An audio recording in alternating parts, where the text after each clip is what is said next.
Florim, kem ftesën e cila është arë në drejtim të Kosovës, pra presidenti Trump i dërgoi ftesë presidentes Zonjës Vjosa Osmani për të qenë pjesë e bordit të paqes. Vlerësim i rëndësishëm apo jo për Kosovën? Konsideroj se ky hap përfaqëson moment historik për diplomacinë kosovare, duke nxjerrur nga narrativa si shtet pas konfliktit dhe duke ofruar si aktor i cili kontribon në paqen globale.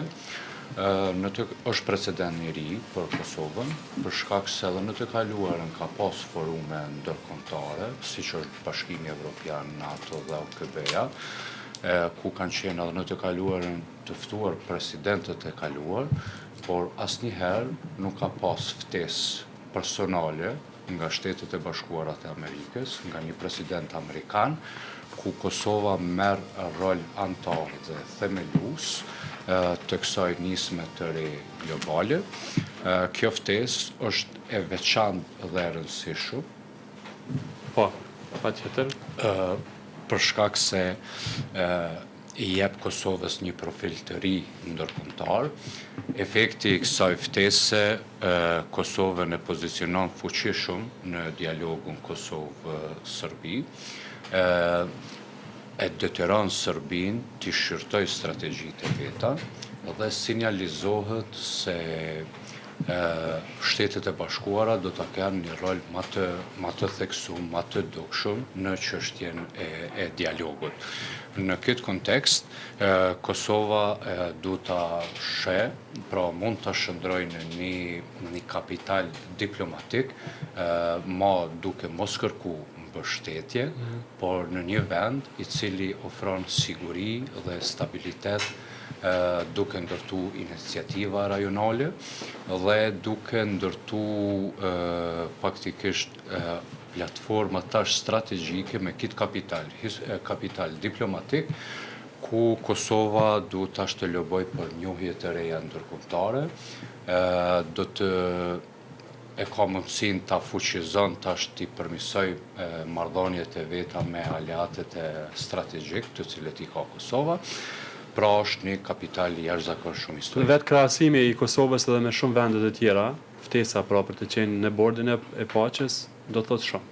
Është shumë dhe ftesa ka shumë mesazhe dhe të cilin është moment historik, nëse Kosova nëse e shfrytëzon me mençuri dhe e bën më të kapitalizuar dhe institucionale, do të thotë është momenti ku asnjë president në këto 10 vite të fundit nuk i ka dhënë këtë pozicion kaq të rëndësishëm Kosovës në arenën ndërkombëtare. Sepse dëshiroj ta lexoj një pjesë të presidentes që ka shkruar në rrjetin e saj social Facebook, pra pasi e pranoi ftesën nga presidenti Trump, ajo thotë se leadershipi i guximshëm nuk flet thjesht për paqe, ai e ndërton atë. Pikrisht këtë po e bën presidenti Donald Trump nëpërmjet kësaj iniciative historike. Ashtu si Amerika që solli paqen e Kosovë, sot Kosova qëndron si aleat i palëkundur i saj për ta quar paqen me tej. Historia i mban mend ata që bëjnë hapa të guximshëm në ndërtimin e paqes dhe ne jemi gati, ka shkruar presidentja. Po, kjo është moment vërtet është historik për diplomacinë kosovare. Kjo është edhe një mesazh edhe për Bashkimin Evropian, që normalisht ajo nuk do ta jep qëndrimin publik, do ta runat neutralitetin e vet, mirë po do të lexohet nga Bashkimi Evropian që do të thotë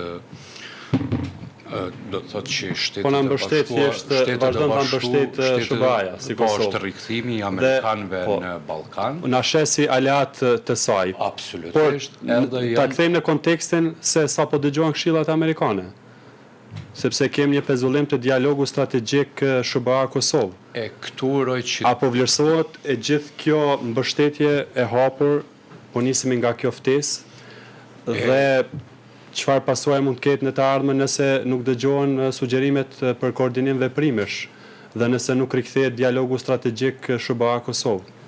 Kjo konsideroj se kjo është një mesazh që hapat e arshëm të mos dëgjueshmërisë nga pala e Kosovës, si domethënë politikë bërës Kosovës, mund të mirën mesazhe të rana, por ky ishte një mesazh që për shtetin e Kosovës, për popullin e Kosovës, që Amerika është aleat strategjik i Kosovës dhe mbetet e përkushtuar dhe është aktori kyç në çështjet e Kosovës.